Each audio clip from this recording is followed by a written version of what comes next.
Você está pronto? Você está pronta para mais uma reflexão? Mais uma reflexão para o seu dia ser melhor? Como é que você está hoje? Como você acordou? Como que você está se sentindo? Como que você está enxergando esse dia que está começando? Quais são os seus planos para hoje? Ei, Lani, bom dia! Como que você está enxergando o seu dia hoje? Quais os planos que você tem feito para hoje? Quais os planos que você tem feito para tornar o seu dia melhor? Às vezes a gente fica preocupado, né? Em fazer planos para a nossa vida, para o nosso ano, e quando chega mesmo, né, até a virada do ano mesmo, a gente faz aquele monte de planos ali para o outro ano, e tá tudo bem, né? Tá tudo certo. É importante a gente fazer sim, a gente ter essa visão de futuro. A visão de futuro é uma das formas da gente blindar a nossa mente. Se conseguimos desenvolver uma visão de futuro com base na esperança, no sentido, isso é extremamente poderoso para que a gente possa blindar a nossa mente contra as interferências, às vezes, que vão nos deixar desanimados, né? Estressados, paralisados e tudo mais. Então a visão de futuro é muito importante. Mas no que diz respeito à parte prática, é extremamente importante que a gente pense no hoje, que a gente pense no agora. Né? Hoje, o tempo que nós temos é o agora, o tempo que nós temos é o hoje. Se nós acordamos, se Deus nos deu essa graça, né, de estarmos vivos aqui, temos a possibilidade de fazer algo diferente no tempo de hoje. Planeje o seu dia. Né? Pense em algo que você possa fazer que vai te trazer resultado, que vai te trazer leveza, que vai aliviar a sua bagagem. Talvez você esteja carregando uma mochila nas costas que está pesando demais. E sabe o que pesa muito? O que pesa muito são coisas ruins. Né? As coisas boas, elas não pesam.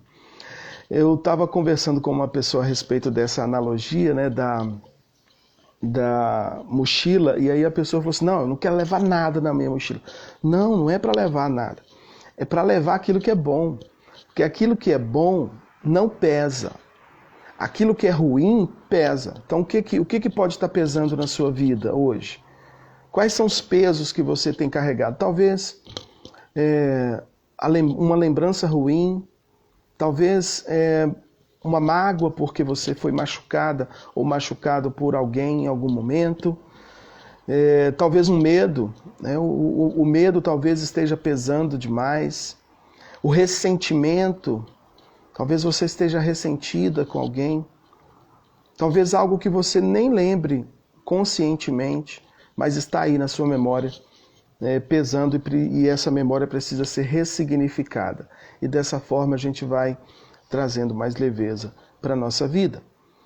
Quando a gente alivia a nossa bagagem emocional, a gente consegue ir adiante. A gente consegue dar o próximo passo, e o próximo, e o próximo. Tá certo?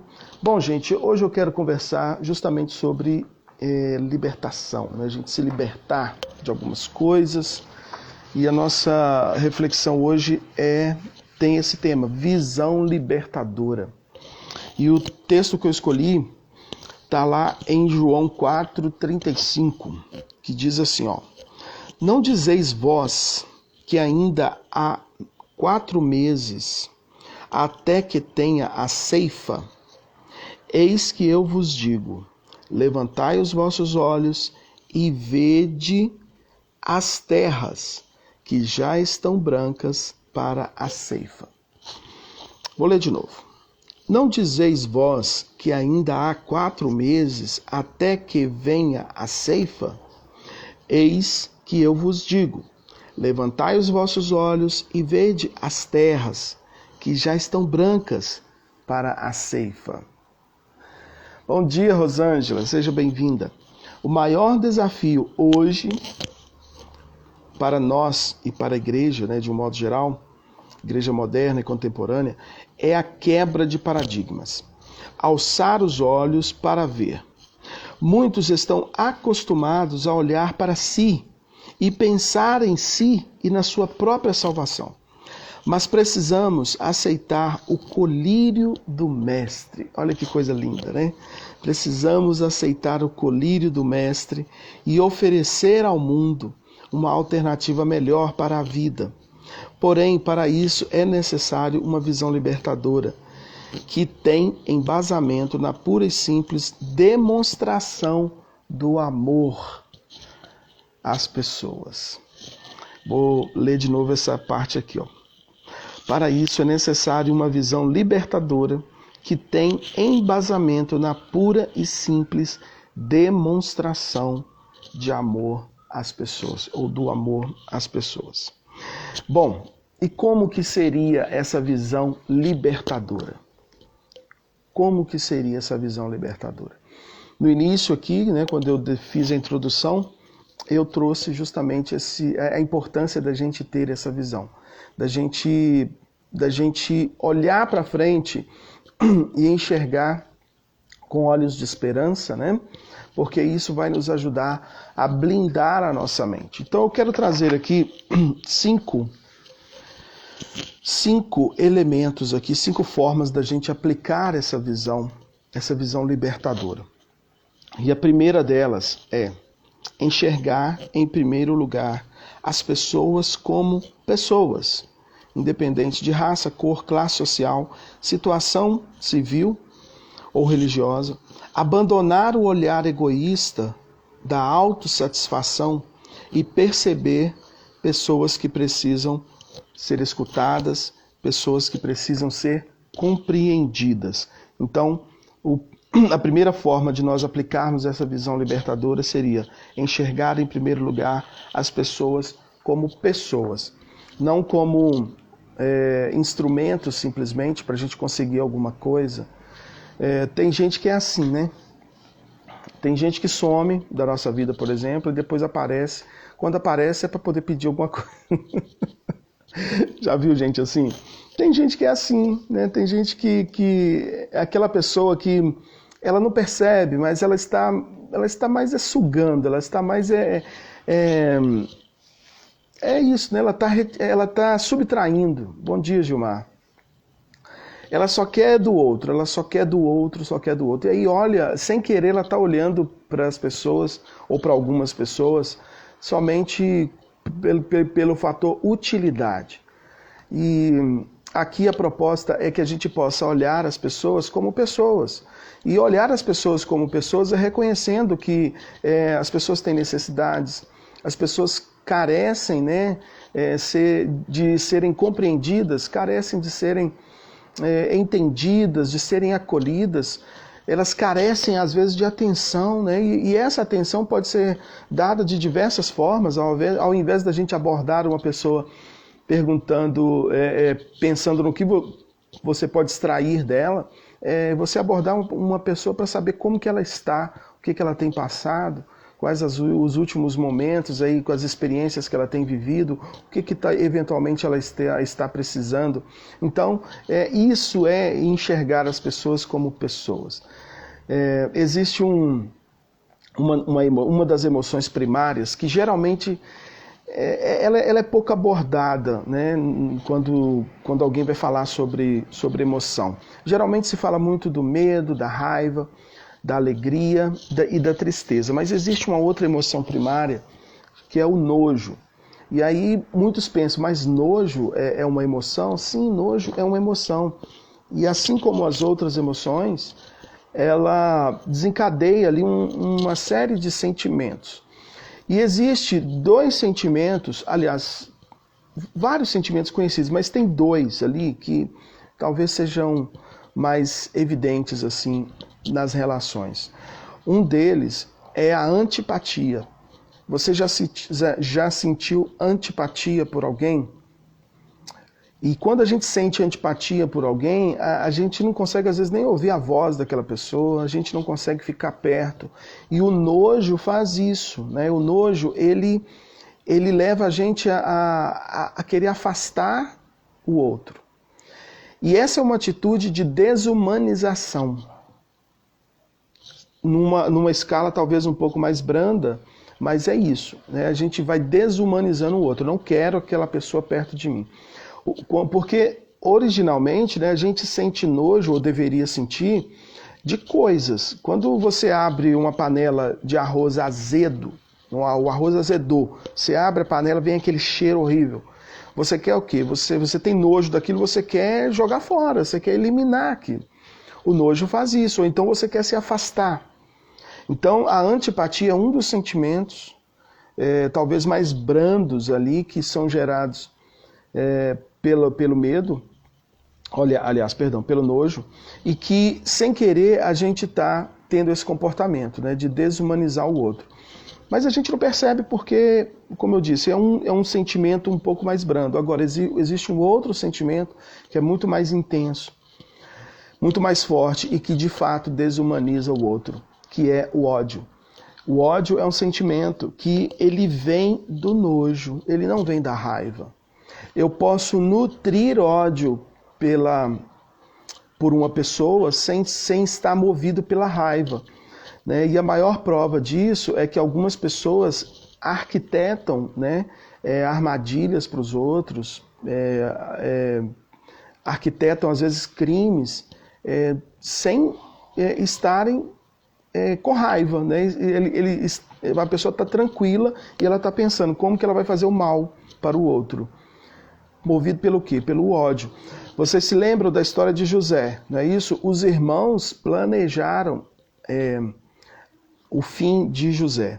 Ali naquele caso, existiram dois sentimentos que moveram, né, as ações pelo menos dois sentimentos.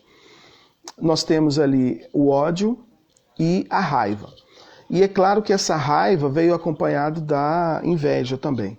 Mas no que diz respeito à ação, né, o que eles fizeram com José, eles foram movidos pelo ódio e pela raiva, pela ira. E aí sim, quando esses dois sentimentos eles se juntam, aí, né, a catástrofe está anunciada. A pessoa vai realmente fazer o mal com o outro. E aí eles quiseram primeiramente matar, e aí voltaram atrás, mas movidos pelo ódio ainda continuaram e resolveram eliminar, né, tirar José ali da jogada, movidos pelo ódio. Então, quando a gente permite que esses sentimentos eles cresçam dentro da gente está desumanizando a outra pessoa. E aí a gente não consegue ter uma visão libertadora, porque uma das formas da gente aplicar a visão libertadora é enxergar, em primeiro lugar, as pessoas como pessoas. Assim como você sente raiva, assim como você sente medo, assim como você tem ansiedade, assim como você fica irritada ou irritado em alguns momentos, assim como você tem as suas limitações, as suas fraquezas, o outro também tem. Então, por que criticar o outro pelo que ele faz às vezes, se você também faz, em algum momento você também faz? Esse olhar, essa forma de enxergar o outro, né, como pessoa que tem as mesmas características originais que você, vai te trazer uma visão libertadora dentro das relações, dentro dos relacionamentos. Tá certo? Essa é só a primeira. A segunda forma, olha só, enxergar as pessoas além dos seus erros. Além dos seus erros. Como Jesus, que conversou com uma samaritana, precisamos realçar o potencial de cada uma em Deus, ver quem elas são e não o que elas fazem. Quando a gente se apega somente ao comportamento e a gente define essa pessoa somente pelo comportamento, a gente está sentenciando às vezes a pessoa por um momento. Certo? Por um momento. Porque pode ter acontecido alguma coisa ali, né, na vida daquela pessoa que levou ela a se comportar daquela forma. Então, enxergar as pessoas além dos seus erros, né, não é isso que eu falei? enxergar as pessoas além dos seus erros. Isso é uma maneira da gente trazer uma visão libertadora para as nossas relações. E olha, gente, é qualquer relação. É a sua relação com seu cônjuge, é a sua relação com seu filho, é a sua relação, eu sei que tem avó aqui, né? Então vou falar, é a sua relação com seu neto, é a sua relação com seus amigos, é a sua relação profissional, né? No ambiente profissional, é a sua relação com a sua mãe, com seu pai, com seus irmãos. Olhar além do erro. A mãe da gente, né? Ela tem toda a liberdade para falar o que quiser com a gente, né? Às vezes algumas clientes chegam para mim e falam assim, nossa, não, mas a minha mãe, ela fala isso, porque ela fala aquilo. Olha, deixa eu te falar uma coisa. A mãe da gente pode falar o que quiser. Ela é nossa mãe. Ela gerou a gente, ela nos deu a vida. Nós somos parte dela, né? Saímos de dentro dela. Ela pode falar o que quiser. Agora, a maneira como nós vamos interpretar isso, a maneira como nós vamos processar isso na nossa mente, a maneira como nós vamos responder a isso ou reagir a isso, aí é da nossa responsabilidade, certo?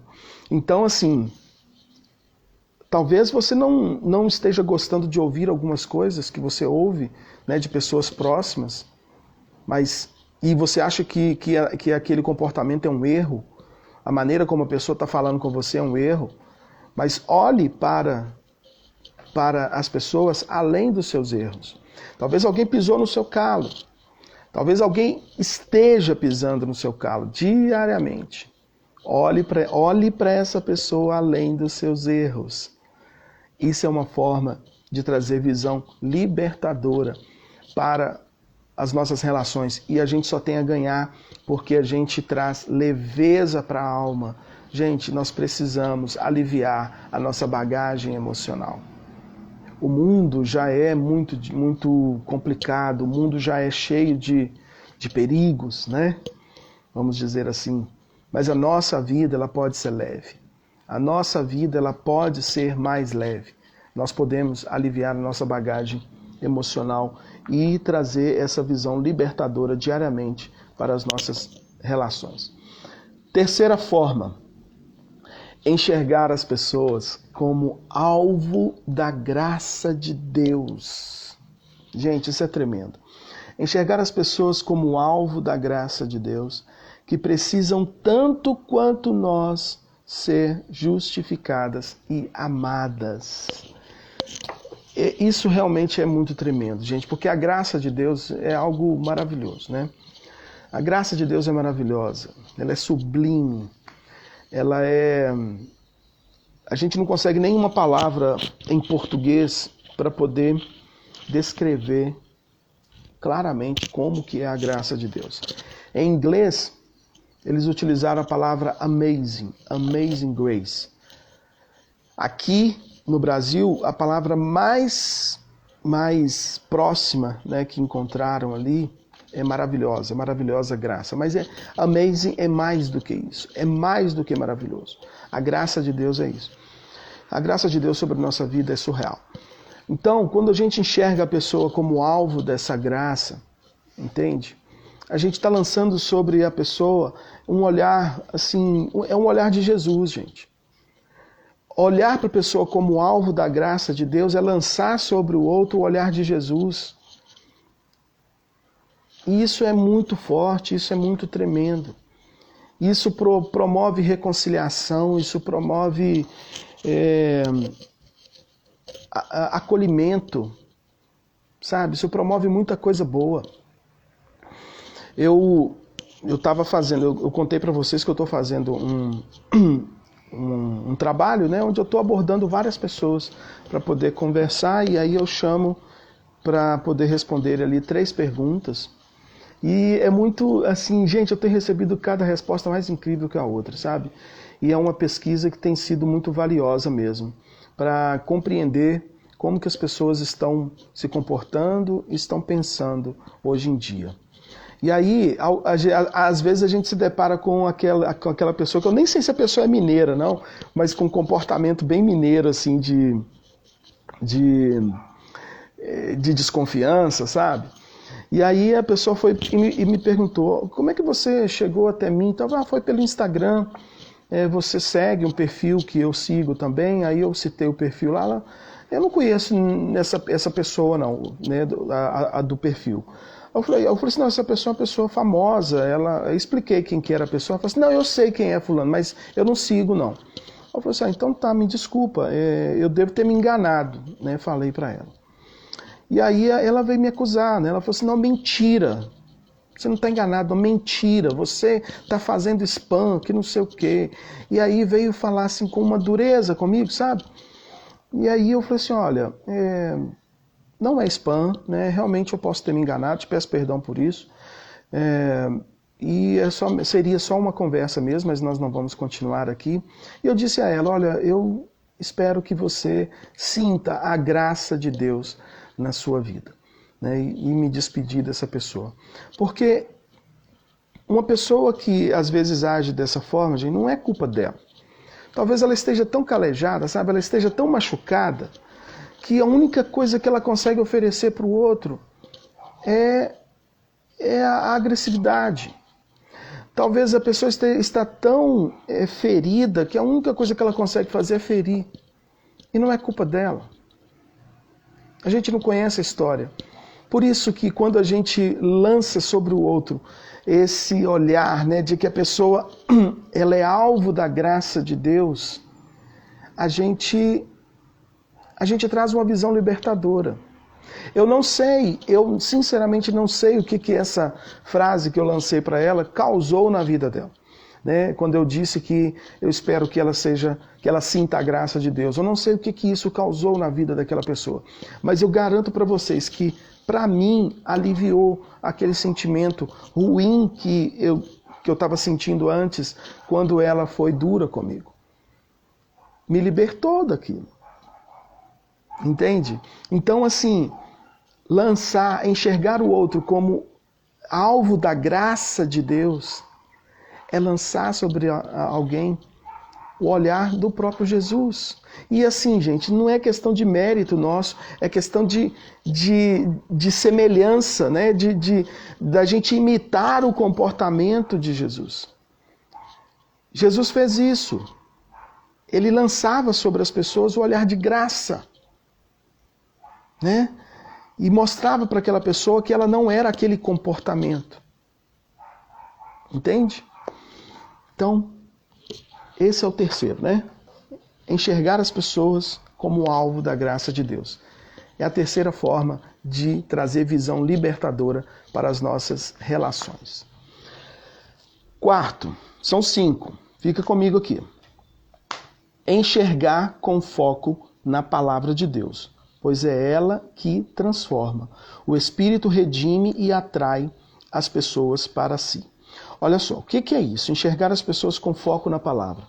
Vocês já devem notar que na medida em que eu trago aqui para vocês a reflexão, ainda que eu não inicie falando, né, de algum versículo, alguma coisa, mas eu sempre estou trazendo alguns exemplos da Bíblia. Por quê? Porque a Bíblia é o maior manual de comportamento e de inteligência emocional que existe, gente. A Bíblia tem tudo. Tudo que a gente precisa para poder viver bem aqui nessa terra está ali na Bíblia. Entendeu? Então, assim, quando a gente encara as nossas relações com foco na Bíblia, a gente vai lembrar, a gente estuda a Bíblia, né? A gente vai lembrar de quê? A gente vai lembrar de algumas situações, de algumas experiências que outras pessoas ali viveram que podem nos ajudar a encarar os nossos desafios aqui hoje, né? Tanto nas relações quanto naquilo que a gente precisa fazer, naquilo que a gente precisa avançar. Então, com foco na Bíblia, o quê? Ter realmente a Bíblia como a base, né? O manual para a gente aprender a se relacionar. Entende? E olha, é na Bíblia, inclusive, que nós vamos encontrar o meio para poder curar as nossas feridas. Outro exemplo que eu posso citar, né, de conversas que eu tive, né, de uma pessoa que ela disse, né, que as pessoas estão muito vazias e ela não está tendo paciência para poder conversar, para poder se relacionar, e porque as pessoas estão muito vazias. Eu entendo, né, a colocação, e eu nem vou colocar aqui se está certo ou está errado, mas talvez essa pessoa tenha sido realmente, né, ferida, né, ela quis ali algum tipo de relação mais profunda e só encontrou superficialidade. E aí a gente começa, olha só, sem querer a gente começa a olhar com as lentes dos outros. Eu coloquei uma frase ontem lá no meu Instagram, aqui, né, no meu Instagram, e que dizia assim, às vezes o seu comportamento não é seu, esse comportamento que você está tendo não é seu, mas de alguém que te machucou. Por quê? A pessoa, ela machuca o outro, e aí o outro não cura isso, né? E acaba carregando ou aquele comportamento defensivo, ou simplesmente reproduzindo aquilo que recebeu. Então talvez esse comportamento que você tem hoje, que te acusam tanto por ter, talvez esse comportamento não seja seu, mas de alguém que te machucou. E você não está percebendo isso. E isso está te tirando, né, da conexão com a sua essência. E a gente vai encontrar a nossa essência na medida em que a gente se aproximar de Deus, gente. Porque a nossa essência, ela foi gerada em Deus. Só que as distorções da realidade, através das nossas experiências e da nossa percepção, às vezes vão nos afastando disso. Tá certo? Então, foco na Bíblia. Use exemplos da Bíblia para poder você aprender, às vezes, a lidar com determinadas situações, porque na Bíblia tem tudo. Tem tudo que a gente precisa para aprender a se relacionar bem com Deus, com a gente mesmo e com o próximo. E vamos para o último aqui, que é justamente viver por fé, enxergar com fé. Acreditando na semeadura. Tem uma live minha aqui que eu falo da semeadura, da lei da semeadura. Então, acreditando na semeadura, que é garantia de resultado. Pois Deus que salva, Deus é que retribui, Deus é que faz tudo em todos. Precisamos apenas ajustar o nosso olhar ao de Cristo e reluzir dele, né, e brilhar através dele para as outras pessoas. E aí eu pergunto, né, como que o seu olhar tem movido o seu comportamento com o próximo? Você tem amado e refletido Deus através do seu comportamento? São perguntas reflexivas, né? Cada um vai responder aí segundo a sua própria realidade. Mas você pode pedir a Deus para que Ele te ajude a ter essa visão libertadora nas suas relações, para que você possa se aliviar, para você aliviar a sua bagagem emocional, que às vezes está pesando demais, e possa ser instrumento também de libertação na vida de outras pessoas. Tá certo? Pessoal, estamos chegando ao fim aqui nessa reflexão, e eu espero que tenha te ajudado, né, do ponto de vista prático, para que o seu dia seja melhor, para que a sua vida seja melhor. Tá certo? Semeie boas sementes e com certeza você vai ceifar e colher bons frutos a seu tempo. Olha, a gente não consegue determinar o tempo da colheita. A gente não consegue controlar isso, mas a gente consegue controlar a semeadura. A gente pode todo dia semear um pouco mais. E isso com certeza vai retornar para a gente em algum momento. Tá certo? Se você quiser conversar mais sobre o que nós falamos aqui, se você está assistindo essa live em outro momento e algo tocou seu coração e você quer conversar um pouco mais, falei ontem, vou falar de novo, lá na minha bio tem o link do meu WhatsApp. Vai ser um prazer conversar com você. Vai ser um prazer poder contribuir, talvez de uma forma mais efetiva com você.